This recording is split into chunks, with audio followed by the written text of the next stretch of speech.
comfortable until, say, Sears scored an absolute worldie, and then for 10 minutes we sort of fell apart and sort of picked ourselves up last sort of 5 or 6 minutes. But first half we moved it around comfortable.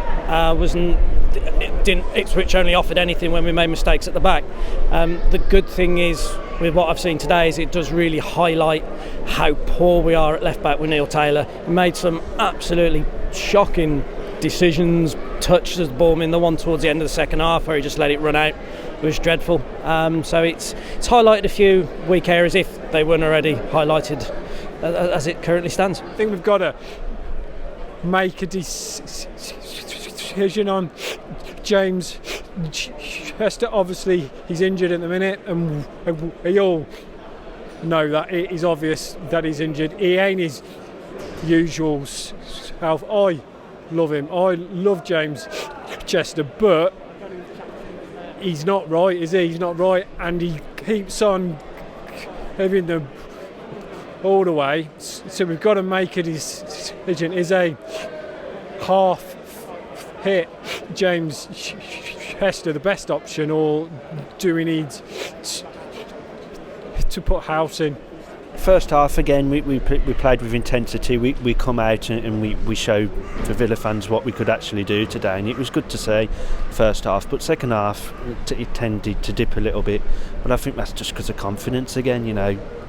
I'd probably say Chester's carrying a bit of an injury, and it's always in the same place. If you notice with Chester, he always gets it away just as he's trying to release the ball. I think he's carrying an injury, and it's a little bit unfair on him, the criticism he gets. But we got the win, so we can't complain. It wasn't brilliant, but we played solid today. It was good, but it wasn't brilliant. But we really needed the 3 points, and against Ipswich, it's a good game to get 3 points and hopefully push us up in the league a bit.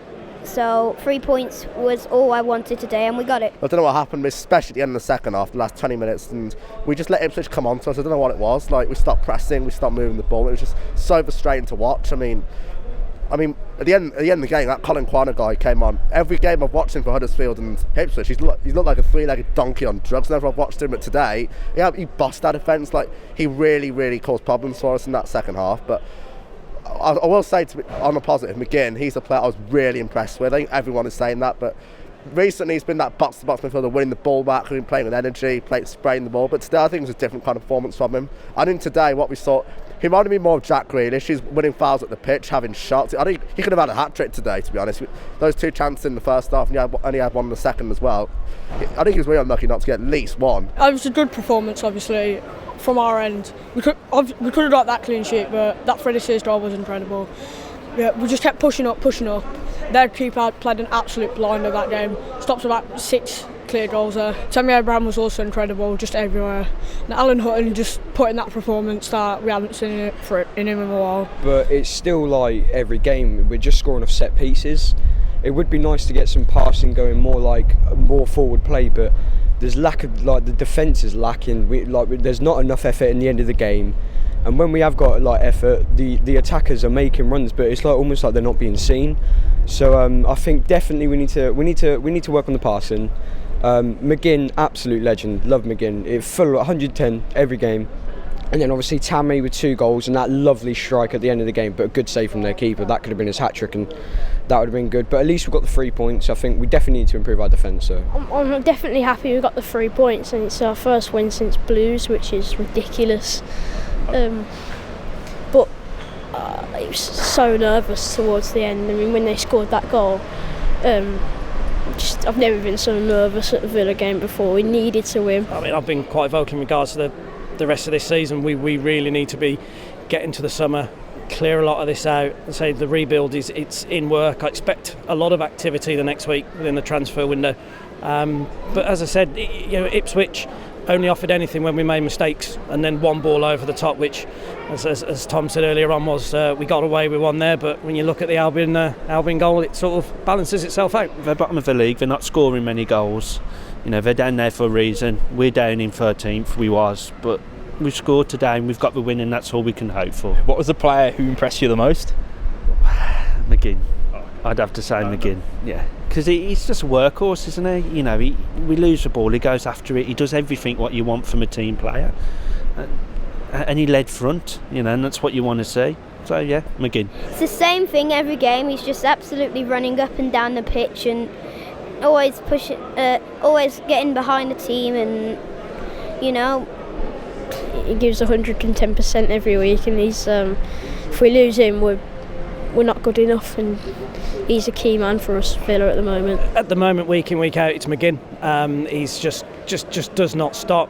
Obviously he's going to get booked because of the way that he plays, but it's non-stop through the middle. Noticed he was playing a bit more advanced the second half as well.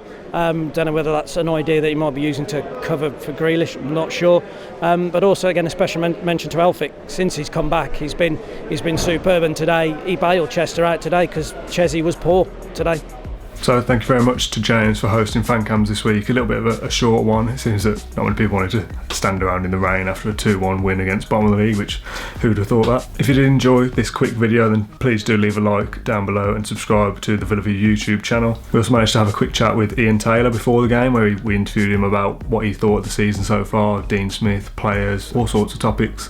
We also got him to play a little game of Villa Guess Who, which I'm sure you can imagine he really enjoyed that. That video should be up sometime Sunday. I'm at Villa Park tomorrow again for Villa Ladies, who are playing Leicester. I'm doing some video work there, and James and I are going to meet up after that and do a post-match reaction for the Ipswich game. That should be up on the channel probably Monday. I think there's a podcast being recorded Tuesday, which will go up Wednesday morning, so plenty to look forward to on the Villa View at the moment. Always good fun to talk about 3 points as well. So thank you for watching this video, thanks for all your support recently, and up the Villa. If you enjoyed that video, why not watch another? Click the video choices on screen now to go and watch them in full. Be sure to subscribe to the channel by clicking our logo there on the left. Easy peasy.